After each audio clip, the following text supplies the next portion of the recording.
جمائی کے وقت منہ بند کرنا اس کا کیا حکم ہے؟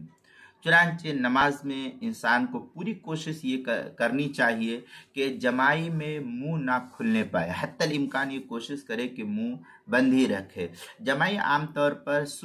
کسی سستی کی وجہ سے ہوتی ہے، اس کے علاوہ بھی ہوتی ہے، لیکن عام طور پر جب انسان کو کوئی سست رہتا ہے تو اس سستی کے وقت عام طور پر یہ جمائی پیش آتی ہے۔ بہر صورت یہ جمائی کے وقت منہ نہ کھلنے پائے، اس کی حتی الامکان کوشش کرنی چاہیے۔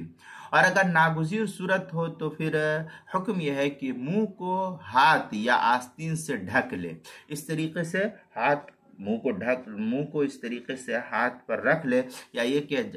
یہ آستین ہے تو آستین کا یہ حصہ اس طریقے سے جو ہے کر کے رکھ لے، تو یہ یہ اس طریقے سے رکھ لینے سے جو ہے بہتر ہے، تاکہ جو ہے جمائی کے وقت ہمارا منہ پورا نہ کھلنے پائے۔ چنانچہ مراقی الفلاح میں ہے وَمِنَ الْأَدَبِ قَضَمِّ